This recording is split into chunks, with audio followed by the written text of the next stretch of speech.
नमस्कार दोस्तों, SVM online class में आपका स्वागत है। आज मैं आपको कक्षा 10 के एक व्याकरण का टॉपिक, हिंदी के व्याकरण का टॉपिक है क्रिया, वो मैं पढ़ाना जा रहा हूँ।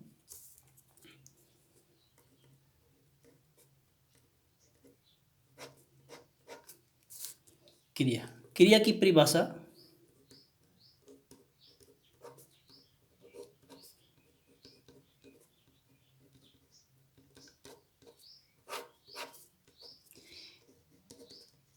वे शब्द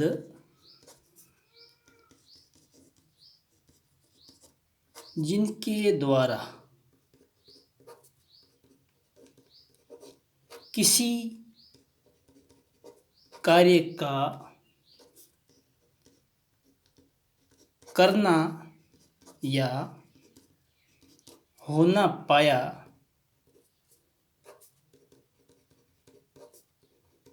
जाता है उन्हें क्रिया कहते हैं। परिभाषा क्या है? वे शब्द जिनके द्वारा किसी कार्य का करना या होना पाया जाता है उन्हें क्या कहते हैं? क्रिया कहते हैं। जैसे खाना, पीना, सोना, जागना, पढ़ना, लिखना आदि। आगे, जिस मूल शब्द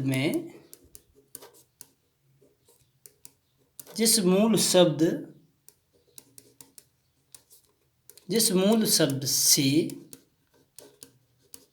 क्रिया का निर्माण होता है उसे धातु कहते हैं।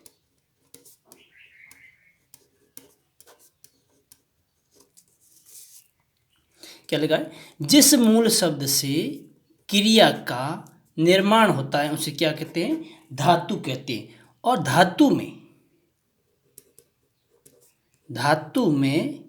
ना जोड़कर क्रिया बनाई जाती है। क्या करना है? जिस मूल शब्द से क्रिया का निर्माण होता है उसे क्या कहते हैं? धातु कहते हैं। और धातु में ना जोड़कर क्रिया बनाई जाती है।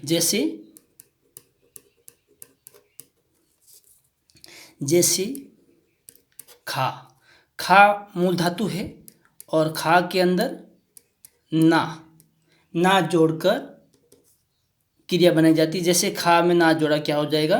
खाना। इसी प्रकार पढ़ना,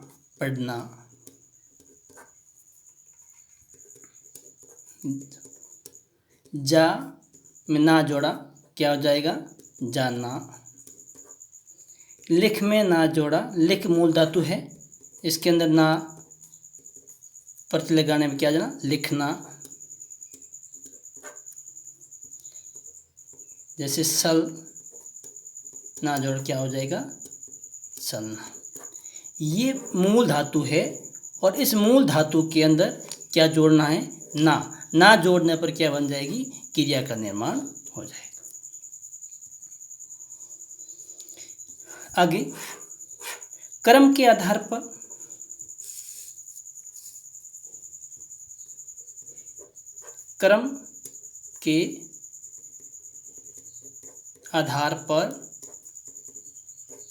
क्रिया दो प्रकार की होती है।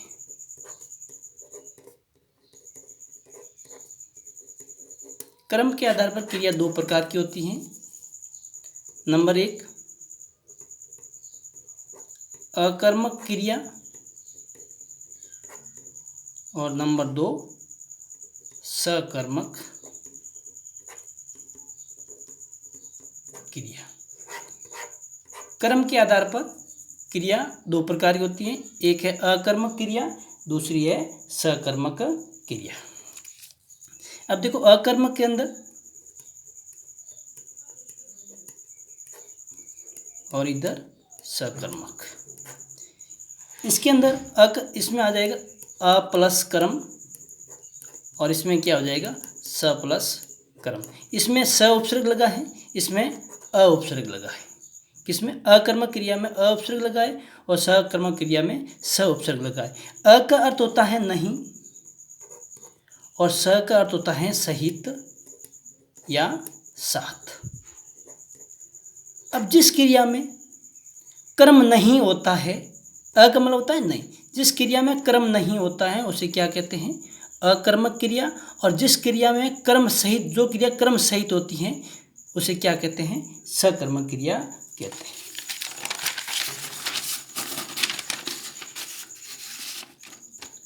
आगे जैसे मैं मान लूँ सभी में कर्ता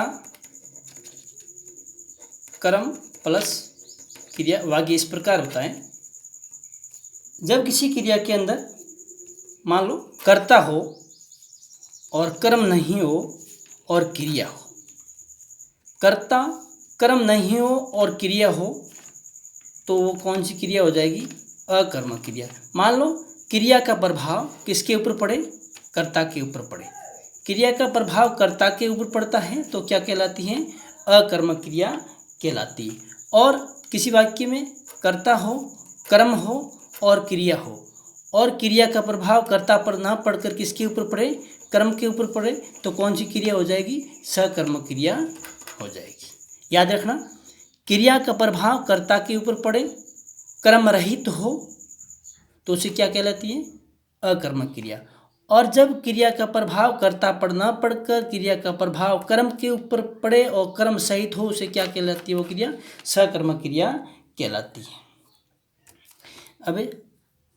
अब अकर्मक क्रिया की परिभाषा।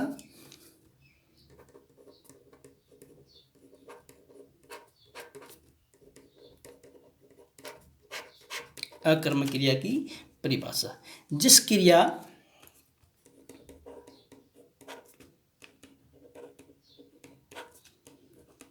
के कार्य का फल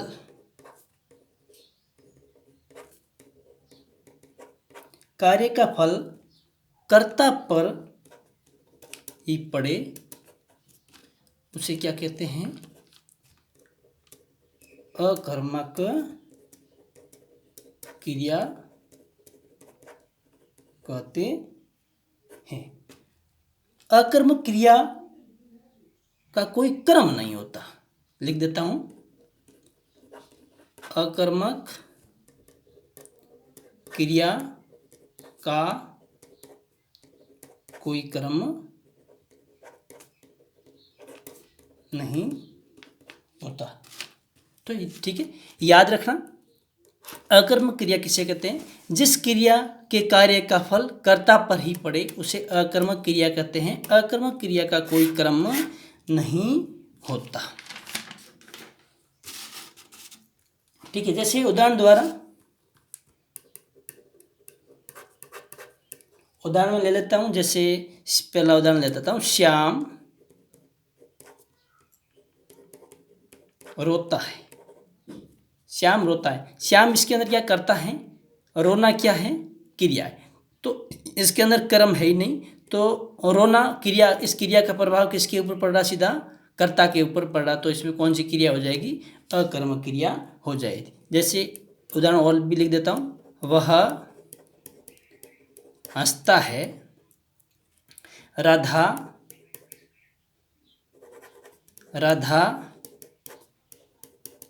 रोती है, घोड़ा दौड़ता है।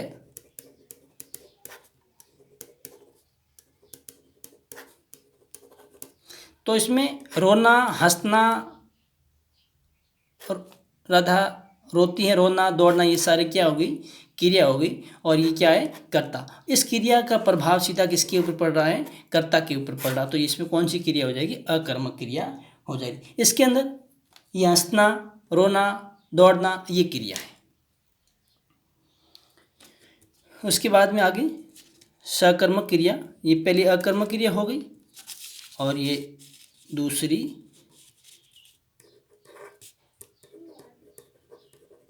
सकर्मक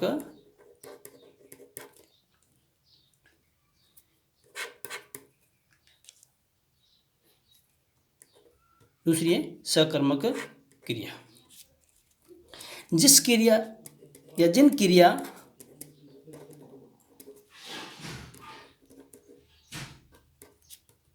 क्रियाओं के कार्य का फल कर्ता पर न पड़कर, जिन क्रियाओं के कार्य का फल कर्ता पर न पड़कर कर्म पर पड़ता है तो उसे सकर्म क्रिया कहते हैं। ये क्रम सहित होती हैं। सकर्म क्रिया जिन क्रियाओं के कार्य का फल कर्ता पर न पड़कर कर्म पर पड़ता है तो उसे सकर्म क्रिया कहते हैं। सकर्म क्रिया में कर्म होता है। जैसे उदाहरण के तौर पे पहला है, मान लो रमेश पुस्तक पढ़ता है। जैसे रमेश पुस्तक पढ़ता है, क्या उदाहरण लिखा मैंने, रमेश पुस्तक पढ़ता है। रमेश इसके अंदर क्या हो गया, कर्ता हो गया। पुस्तक इसमें क्या हो गया, कर्म हो गया। पढ़ना क्या हो गया, क्रिया। तो इसमें पढ़ना क्रिया है तो क्या कर्म कर रहा है, पुस्तक पढ़ रहा है, पुस्तक पढ़ने का कर्म कर रहा है। तो क्रिया का प्रभाव किसके ऊपर पड़ रहा है, कर्म के ऊपर पड़ रहा है। तो इसके अंदर कौन सी क्रिया हो जाएगी, सकर्मक क्रिया हो जाएगी। जैसे राम खाना खाता है, दूसरा मैं ले लेता हूँ, राम खाना खाता है। इसमें भी राम करता है, ये कर्म है, और खाना ये क्रिया है। तो इस क्रिया का प्रभाव किसके ऊपर पड़ रहा है, कर्म के ऊपर पड़ रहा है। तो इसमें भी क्या हो जाएगा, सकर्मक क्रिया हो जाएगी। इसी प्रकार बालक दूध पीता है।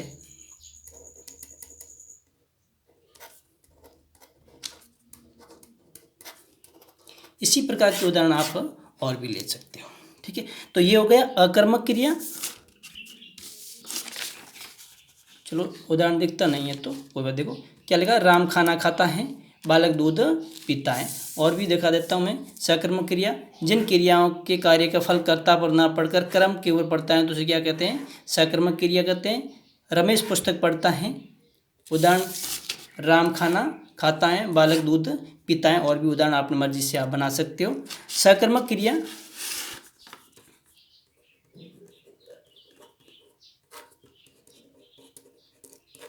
सकर्मक क्रिया के दो भेद हैं।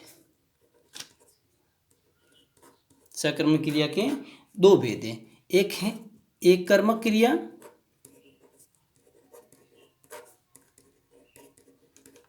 एक कर्मक क्रिया, और दूसरा है द्विकर्मक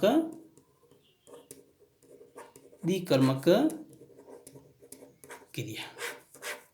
सकर्मक क्रिया के दो भेद हैं, एक कर्मक क्रिया, दूसरी है द्विकर्मक क्रिया। एक कर्मक क्रिया किसे कहते हैं, जब वाक्य में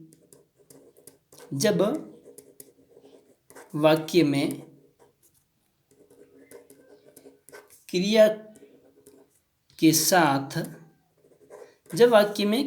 साथ एक क्रम प्रयुक्त हो तो उसे क्या कहते हैं, एक कर्मक क्रिया। याद रखना, एक कर्मक क्रिया किससे कहते हैं, जब वाक्य में क्रिया के साथ कितने कर्म, एक कर्म प्रयुक्त होता हो तो उसे क्या कहते हैं, एक कर्मक क्रिया कहते हैं। जैसे मैं उदाहरण के तौर पे बता देता हूँ, जैसे सुरेश, मान लो सुरेश भोजन कर रहा है। सुरेश भोजन कर रहा है, यहाँ पे भोजन करना कर्म है, ये एक एक ही कर्म हो रहा है यहाँ पे, तो इसमें क्या हो जाएगा, एक कर्मक क्रिया। जैसे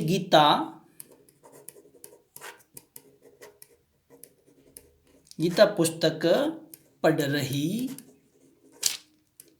है, इसमें गीता करता है, वो पढ़ना क्रिया है, और वो एक ही कर्म रही क्या कर रही है, पुस्तक पढ़ रही है।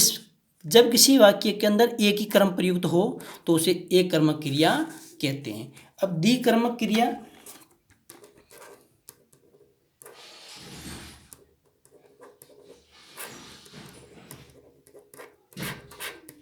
द्विकर्मक क्रिया जब वाक्य में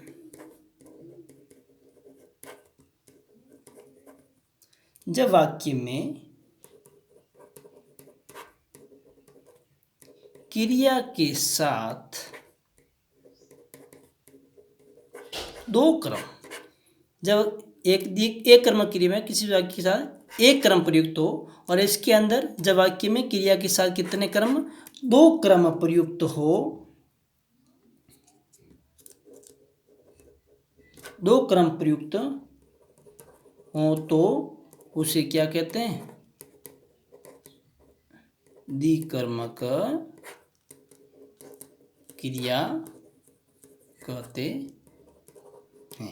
याद रखना, सकर्मक क्रिया के दो भेद हैं, एक कर्मक क्रिया और दूसरी है द्विकर्मक क्रिया। एक कर्मक क्रिया में क्या, जब वाक्य में क्रिया के साथ क्या हो, एक कर्म प्रयुक्त हो तो उसे एक कर्मक क्रिया कहते हैं। द्विकर्मक क्रिया में जब वाक्य में क्रिया के साथ, किसके साथ, क्रिया के साथ दो कर्म प्रयुक्त हो तो उसे क्या कहते हैं, द्विकर्मक क्रिया कहते हैं। जैसे उदाहरण के तौर पे बता देता हूं मैं आपको, मान लो अध्यापक जी छात्रों को हिंदी पढ़ा रहे हैं। क्या लिखा मैंने, अध्यापक जी कर्ता किनको, छात्रों को, और हिंदी पढ़ा रहे। इसमें छात्र और हिंदी, इसमें ये दो कर्म प्रयुक्त हो रहे हैं, इसीलिए क्या कहलाती है, द्विकर्मक क्रिया।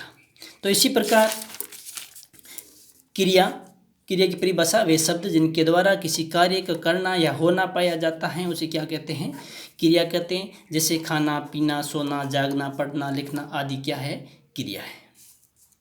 जिस मूल शब्द से क्रिया का निर्माण होता है उसे क्या कहते हैं, धातु कहते हैं। याद रखना, धातु में ना जोड़कर क्रिया बनाई जाती है। जैसे ये खा, पढ़, जा, लिख, सल, ये क्या है, धातु है, और इसके अंदर ना जोड़कर क्रिया का निर्माण किया जाता है। क्रम के आधार पर क्रिया दो प्रकार की होती हैं, एक होती है अकर्मक क्रिया, दूसरी होती है सकर्मक क्रियाएं। इसको समझे अपन तो, अधन क्रम, अ इसमें क्या है, उपसर्ग है। सधन क्रम, स इसमें क्या है, उपसर्ग है। अ का अर्थ होता है नहीं, और स का अर्थ होता है सहित या साथ। मतलब जिस क्रिया के अंदर कर्म नहीं होता है उसे अकर्मक क्रिया कहते हैं, और जिस वाक्य के अंदर कर्म होता है उसे क्या कहते हैं, सकर्मक क्रिया कहते हैं। अकर्मक क्रिया, जिस क्रिया के साथ कार्य का फल कर्ता पर ही पड़े उसे अकर्मक क्रिया कहते हैं। अकर्मक क्रिया का कोई क्रम नहीं होता है। जैसे श्याम रोता है, राम राम वो हंसता है, ठीक है, घोड़ा दौड़ता है। सकर्मक क्रिया, जिन क्रियाओं का कार्य का फल कर्ता पर न पढ़कर कर्म पर पड़ता है तो सकर्मक क्रिया कहते हैं। जैसे रमेश पुस्तक पढ़ता है, इसमें कर्ता, कर्म और तीनों होना चाहिए। कर्ता भी होगा, कर्म भी होगा और क्रिया भी होगी। इसी प्रकार सकर्मक क्रिया के दो भेद होते हैं, एक कर्मक क्रिया और द्विकर्मक क्रिया। जिस वाक्य में क्रिया के साथ क्या हो, एक कर्म हो तो उसे एक कर्मक क्रिया, और जब वाक्य में क्रिया के साथ दो कर्म हो तो उसे क्या कहते हैं, द्विकर्मक क्रिया कहते हैं। चलो दोस्तों, आज आपको मैंने क्रियाक्रम के आधार पर क्रिया के दो भेद बताए। कल मैं आपको आगे रचना या प्रयोग के आधार पर क्रिया के भेद कितने प्रकार के होते हैं वो मैं आपको कल बताऊंगा। थैंक यू, धन्यवाद।